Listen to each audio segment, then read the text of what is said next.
Hello, everyone. Speakers and would be speakers. This is Diary of a Speaker podcast, and I'm your host, Anthony Morori. And together with us today, we have our very special guest, Dr. Tim Newman. Hello, Dr. Tim. Anthony, hello. How you doing, buddy? Yeah, I'm doing good, and I hope you too. Oh, I'm doing great. Thank you so much for having me on today. Yeah, which part of the world are you? I'm in Hilton Head, South Carolina. So we're southeastern uh, border of the United States, right on the Atlantic Ocean. That's beautiful. Yes. And maybe for the person who's seeing you for the very first time, you can introduce yourself and tell them who is Tim Newman. The Oh way that wow. you know him. Where do we get started here? I don't want to scare anybody. So I'm a college professor who has an interest in helping young professionals become better public speakers and communicators. I've got a long history. I've been teaching on the college level for over 25 years, in primarily in the sport industry. That's where my background comes from. My background is basically sport marketing and public relations, and ultimately, my entire career has pretty much been in education with working in the sport industry in some other type of fashion as well. Oh, that's beautiful and wonderful. Now, here at Diary of a Speaker, we talk about people's speaking journey and have the experiences, the do's and don'ts, the good, the bad, and the ugly. So I believe we're gonna, with your experience, with your long years in experience in this, we're gonna have some good stories. And we are talking about everybody has a story. This is what I have Yes. titled our episode. Everyone has a story. Uh, let's go way back from when a team was beginning to talk. Please tell us how you got into this. Uh, So, so we'll go way back and understand, where my real story starts. It's way before we really had a lot of technology. Mm, I mean, we had computers, but we didn't have them like they are today. Didn't have PowerPoint, and I'd literally just gotten out of the military and was going to college. And here in the United States, if you go to college, everybody has to take this human communications, speech communications course, whatever it's called, right? And I got the syllabus first day of class, and I said, "No, I'm not taking this class. I don't want to do this." And one thing that everybody really needs to know about me is I am a master at getting out of things that I don't want to do. If I don't want to do it, I'm going to find a way to get out of it, pawn it off on somebody else, what have you. And so, I'm going through my college career, and I get to my last semester, and my advisor says, "Tim, if you don't take this class, you're not going to graduate. There's nothing you can do. You have to take the class." mhm. So I relented. I took the class, and my very first time getting up in front of the class to give a speech or presentation, I don't even remember what it was. But again, there's no PowerPoint, no computers, and there's this desk there with a wooden lectern. I've got my notes sitting there, and I look out at the class, and I get ready to start talking, and I threw up. I threw up right in the middle of class. Oh my. Yes. So, Uh, and thankfully, this is again a time before there's cell phones, cell phone cameras. So I didn't end up that meme all over TikTok and Instagram and all these other places. it's different today. It's different It's today. very, Yeah. very different, thank God, right? And Mm, so that's really kind of where it started for me. And now, as a college professor, I stand up in front of people and I talk every day. I've got a podcast I do, and I'm on here with you, and I'm on other podcasts as well. And what I think everybody really has to understand is, I don't care what you do in life, in your personal professional career, in your interpersonal relationships. If you don't know how to communicate, you don't know how to talk to people, you're not going to be successful. You're not going to mm, be successful in business. You're not going to be successful in your personal relationships. You have to learn how to communicate, share your thoughts, share your ideas, share your feelings. Okay, so yeah. if we go way back to when that was, and I'm not even going to give the year. I know I look real young. I got the face for radio. Uh, Yes. Uh-huh. As I started teaching in college, I was working on my students. You've got to get better. And what I was finding that I was doing is I would just tell them that they had to get better. Mm-hmm. You gotta stop the filler words. You have to have more confidence. You have to do this. You have to do that. And as I realized as I got older, I was just telling them that. I wasn't giving them any direction on how to do that. Mm-hmm. And so that's where I kind of started to evolve into, okay, how do we get students to be more confident? How do we get them to understand that there's other ways to get through those thought processes as opposed to saying these filler words? Mm-hmm. And that's kind of how I've adjusted and gotten to today. Now, along with that, when COVID hit and everything shut down, and we were doing all the online stuff, online classes, it seems to me that the communication of young professionals and young people has gotten so much worse. And they really do need to learn how to get better and get back on track to be able to be better communicators. And again, for me, that means not necessarily on a stage or giving a presentation. It could be in a team meeting, for work. It could be in an interview for a job. It could be your interpersonal life. It could be a networking event. All those types of things, we have to get better at communicating. Sure, sure. Yeah, it's true that we need to know how to communicate, because if we are not clear on what it is that we want to say, then we may not achieve our goals. We may not be successful in whatever it is that we do. And it's good when you say, it's one thing to tell someone do this. Yes, It's another thing to tell the person how to do it, or even show the person how to do it. Because there exactly. are many who would say that is not a very good speaker, but they don't have the idea of how to be a good speaker. They can't show you the way, the tips, and some strategies to become a good speaker. And so this is why we have you here. Now, talking of everybody has a story, and you shared your story of how you started speaking. Uh, can we maybe have an idea of how can someone find their story, and why is it important that I should have a story to tell? Well, that's a really good question, and one I get asked a lot. And I think everybody does have a story. And if we understand that, number one, if it's your story, the story can't be wrong, right? Because it's your Mhm, story. So you have to look at your life and your experiences and see how see what has happened that's going to relate to whatever situation that you're in, that you can share, that's going to get the point across or provide value in that given situation, right? So as a for example, I just talked about me throwing up in class. That's something that, number one, is not only happened, it's memorable, mhm, but also shows that everybody is going, when you talk about public speaking, everybody has nerves, everybody gets nervous, but it's how we react to it and how we overcome it and how we get better, through those experiences. And I think mhm, probably one of the biggest things that we can do is help individuals, look at their life and look at their experiences and find those nuggets or tidbits that are going to help them explain whatever issue it is to somebody else to get whatever point it is across, mhm. right?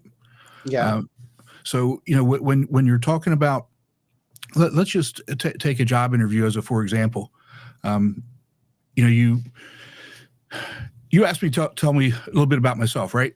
Mhm, And again, I, to me, it's very important that I think that as individuals, when we communicate, we're authentic. We this is who I am. yeah. This is who I am. You're seeing me here on the camera, but guess what? When I get off the camera and I go next door to my office mate, I'm the same person, Mm, right? And so mhm. here, I'm going to tell you another story. Yeah, go ahead. Okay, I was at a job interview. It was Okay. on the phone, and I'm a full time RVer. So I live in a 42-foot bus, and I was, you know, on an interview on the phone. And when I'm on the phone, I pace back and forth. Okay. Um, and so we start talking about, you know, uh, where people live in this college town, and I asked if there were any RV parks, and the person said yeah, and we started talking about that. And the next thing that I know is I'm just being me, I'm just being authentic, and I start talking about how we're going to dump the black tank. Where we're going, the bathroom stuff. Okay. Uh, I get it. and my daughter, she had just graduated from college, and she's sitting in the kitchen, and she sees me walking back and forth, and she's saying, "Dad, stop talking. Dad, stop talking. Don't say that." And again, for me, it's just, I'm just being me, and I'm just telling that story. Needless to say, I never heard back from that college. But Yeah. the point is, okay, so you have to have a story, and it has to be relatable, but you also have to make sure that it's appropriate for the given situation. Yeah. And so there's that happy medium that you have to find. Mm-hmm. Wow. So you've got to find your story, be authentic, and just tell it. Now, the way you're telling your story makes us want to listen, and I see you making some pauses there to make us just get closer to you, just listen to you keenly to what you have got to say next. Now, what are the tips and ideas that one should have on telling their story to be effective? Well, you need to, first and foremost, you need to know who you're talking to. You need to know who your audience is, and again, making sure that message is appropriate for that audience. When you're giving a presentation, when you're on stage, or even in a team meeting or what have you, you have to make sure that you're talking and giving the information that the audience wants to actually hear. Mm-hmm. What is it that they need to hear, and giving it to them in the tone that's appropriate, the language that's appropriate, the wording that's appropriate, the mood. Everything has to be geared towards them, because that's what's most important first and foremost. You have to keep them engaged, and they've got to want to hear what you're saying and be able to grasp that information. I think a really good example is if I'm talking to my colleagues about something, I'm going to use vastly different language than if I go into a classroom and talk about that exact same thing. Mm-hmm. The delivery is going to be a little bit different. Mm-hmm. All those, so you have to make sure that you're taking the audience into account first and foremost. Oh, okay. The audience first and foremost, and you tell it in a different way. Now, you've told us of incidences where you just reliving the sad events that you went through, but I don't guess that I guess that your story has not always been about telling the bad story or the thing happening. That you've got some highs that you've experienced in your own life. What could those be? Oh man, so there's a lot. But I'm the type of person that I use self-deprecating humor. I'm kind of a dry humor type of person. But if we think about, or if I go back and I look at some of my successes in terms of presentations and that sort of thing, I would always revert back to seeing my students and the people I've coached. I'd look at their successes. Mm-hmm. Because those to me are so much more important. Seeing, I revert back to, I've got a number of years ago, I had a student who had a stutter, and I was working on him to just calm down. You could always tell when he was getting worked up, because that's when the stutter really kind of kicked in. Mm-hmm. And he was up giving a presentation. Everything was going great all the way up until the very end, and something happened, and the starter came back. And I said, "Don't worry about it. You did it. You got through. You got through the entire presentation. Don't worry about what happened at the end, because you proved to yourself that you could get through 99% of that presentation mm-hmm. because of your preparation." And to see the light in his eyes when I told him that, and he got it, and how much better he got really from that point on throughout his life. And now, again, he's not a a teacher or a professor, but he's an athletic director, and so he's in charge of coaches and a department and those types of things, and he has to communicate in that manner. And all that started because we gave him the tools to be confident to go and speak. To me, that's way more exhilarating in terms of an accomplishment than me doing something. And I'm curious to know what other kinds of people you've coached to be public speakers, like not only teachers, like you've got. What other kinds of people have you coached? So my primary people I work with are young professionals. The college age students. I have worked with some that are a little bit older. Like I've got a colleague she's really, really smart, and she struggles with telling her story. Mm-hmm. And so I'm working with her doing that. I'm working with actually former students who have progressed through their careers and are now needing some more of the advanced type skills. But my passion is really working with younger professionals. The college age students, when the people that are getting ready to go out and get their first job, because at least for me, seeing that light bulb go off in their head, wow, I can do this, I can do that, and then watching them grow, to me is what really gets it done. Yeah.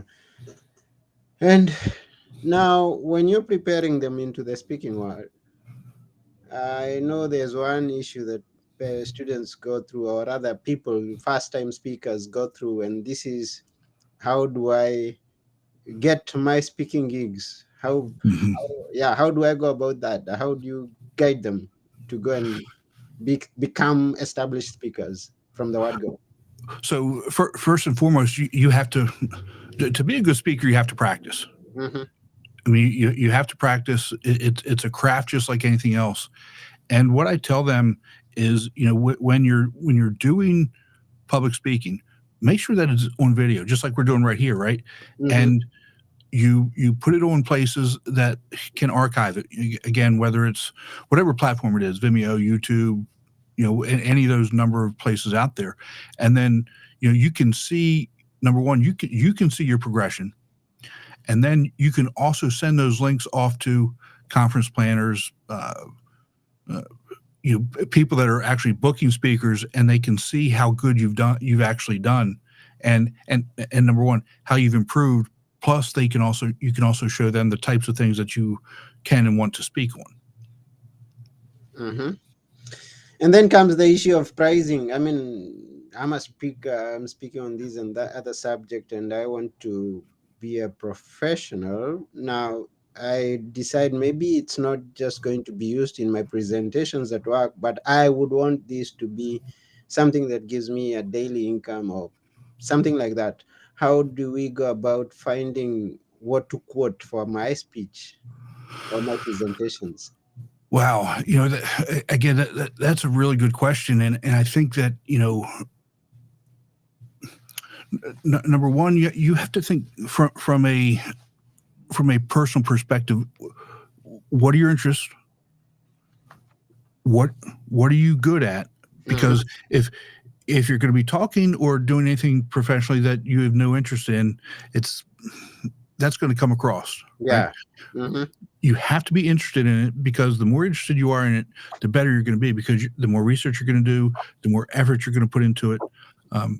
So you have to be interested into it, which is going to turn into hopefully knowledge and skill with it. Mm-hmm. Mm-hmm. I think one of the most important things, if you want to be a paid speaker, a lot of times you need to have a book about that, whatever it is that you're going to speak on, and it has to be a topic that people are interested in hearing about. Mm-hmm.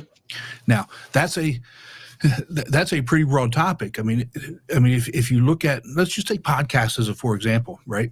Yeah. The number of podcasts that are out there on a number of different topics, I came across something. I'm like, wow, that's people are really interested in that and listening to it and talking about it. Hey, good for you. I mean, that's just because I've never heard of it doesn't mean that it's not a good topic. Doesn't mean it's not interesting. What have you? So it's really incumbent upon you, the individual, and then are people going to want to listen to what you have to say? Hmm. So that's gonna guide me into what I'm gonna ask for my talk, my presentation. Yes. Okay, that's wonderful. Now, I realize that you've traveled quite and been to some countries. What? How many countries have you been to, and which could be the most significant ones that you've been to? Oh man, I've been to a bunch. Let's see here. So near me, obviously, United States, Canada, Mexico, Jamaica, Dominican Republic, Belize. I've been to Botswana. I've been to Thailand, Malaysia, Japan. I've been to England, Greece, of course. Greece. Yeah, Greece. Been to Greece. Yeah. Um, I think that's it. Oh, okay. Honduras. And I've been to Honduras. Uh, okay, just coaching, or in what at some point speaking, or how, in what capacities? so some of them vacation, some of them professional. You and I talked about. I was in Greece. I took some students to a conference there. So there, I did a speaking thing. Botswana, I was teaching and was speaking. Thailand, same. Malaysia, same. Um, Canada, I've been there for vacation and for work. Mexico, same. Um, so it really kind of depends. One of the things that I tried to do when I was younger was to, if I was going over someplace for work, to try and make it a vacation as well. Hmm. Uh, especially when you go into a different country, different culture. If you're just going there for work, you don't really get to do and see a lot of different types of things. But like when I in Botswana, I was there for 21 days. Hmm. And I was teaching during the week and had the weekends free, and I had people take me around for tours and that sort of thing. Same with Thailand, same with Malaysia. And to me, just trying to go and learn the different culture. Now, here's something really interesting. When I was in Thailand and Malaysia, and I was doing the teaching and the speaking, obviously it was a different language, which to me was very difficult from the translator perspective. Mm. So what would happen? Obviously, I'm a fast talker, right? When I was teaching there, Yeah. I could only do like one or two sentences at a time, Hmm. and so one or two sentences, and then the translator would go, and then one or two sentences, and the translator would go. And for me, obviously, just in this short time together, you can see once I start going, it's hard for me to slow it down and to stop. So Yeah. that was a challenge. Hmm. And the the students in Thailand and Malaysia, they after 5 minutes they would raise their hand. Can you go back to what you said from before? So it's go back to what I originally said. It's all about the audience, right? And Hmm. you have to make sure that the audience is getting the message in the way that they need to get the message. So, it's depending on the culture and depending on what you're doing, you do have to slow down. You do have to do some of those other things. And it doesn't matter how excited you are about sharing that information, how excited you are about being in a certain place. It's not about you. It's about the audience. It's about the audience. So you got to, Yes, even though you're a fast talker, you're gonna find slow your steps as you exactly. said.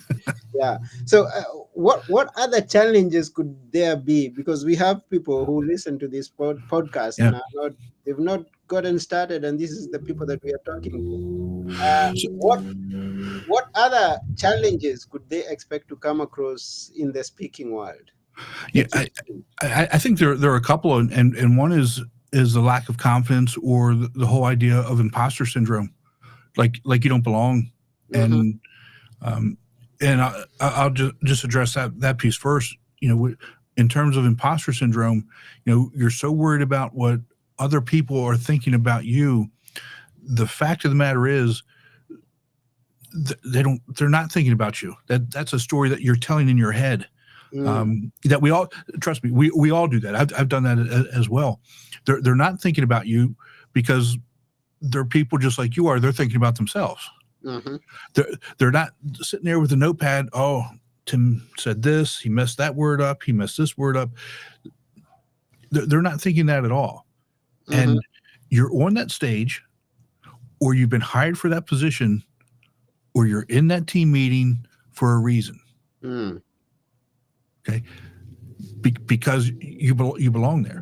They hired you because you can do the job. yeah. They didn't hire you to come in and watch you fail.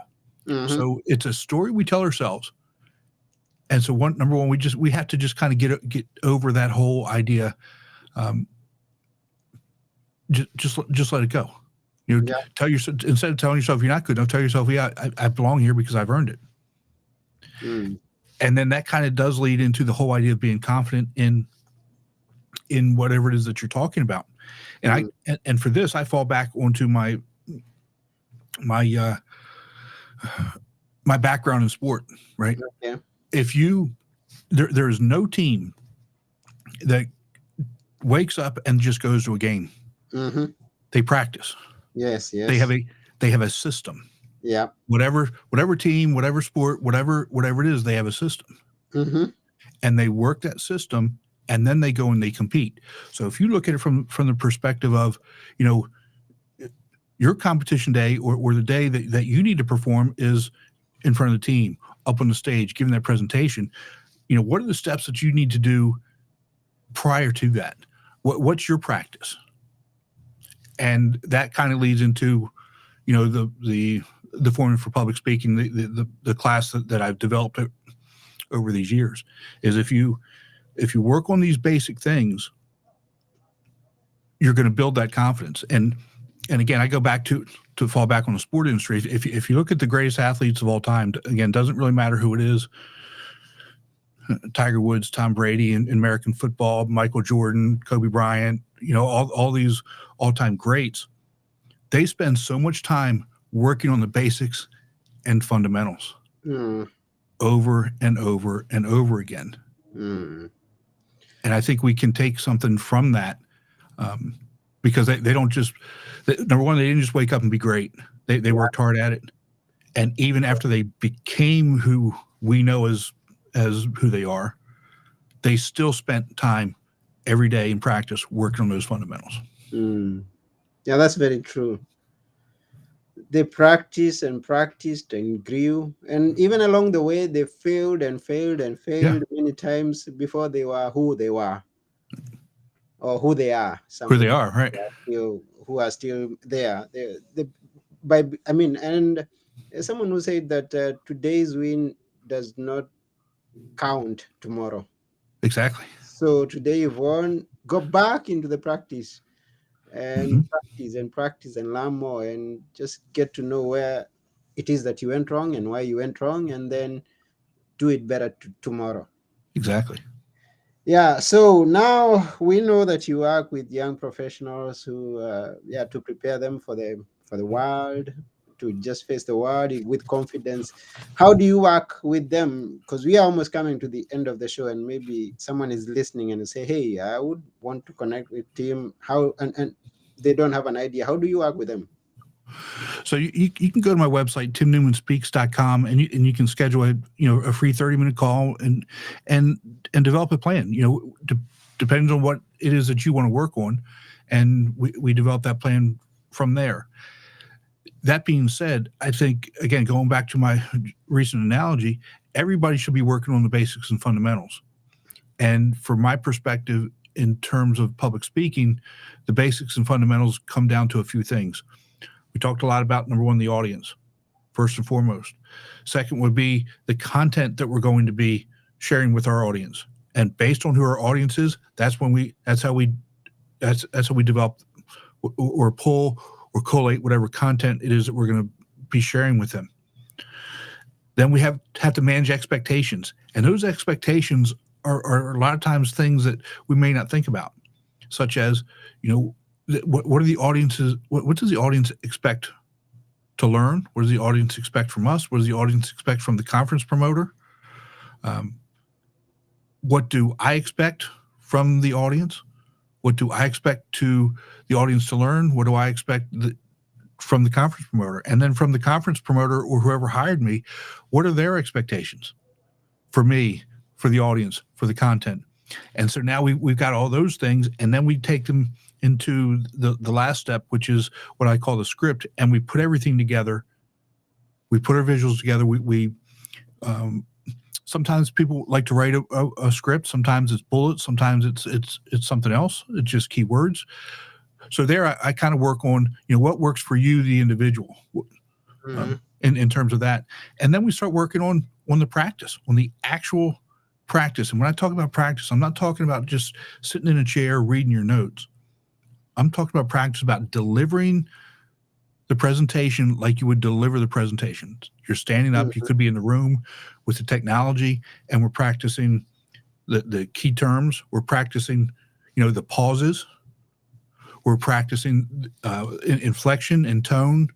You know, where we in emphasizing, you know, key words and key terms, Mm-hmm. projecting our voice, all those things that actually go into delivering that presentation to the audience.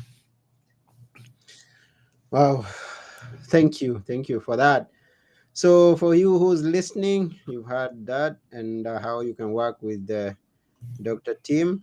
Please rush on to his website, which is www.timnewmanspeaks.com, and connect with him for more about your coaching journey. Wow. Thank you very much, Dr. Tim. It's such a pleasure to have had you on my show. Anthony, thanks so much. I really did enjoy it, and you know, always open to, you know, have your listeners get in touch with me. Be happy to work with them. Anything that you would want to say before we sign off? Anything? Just make sure, number one, it's okay to be nervous. It's how we deal with it, and understand that if you're on the stage or if you're in that room, you're there because you belong. Embrace it, and just be yourself. Be authentic. Be authentic. Yeah. Be yourself in that room and deliver to your audience. Yeah, that's from Dr. Tim Newman. And you've been listening to Diary of a Speaker. And I'm your host, Anthony Murore. And we are signing off. Thank you very much. Keep on speaking, keep on practicing, keep on winning. You're the best.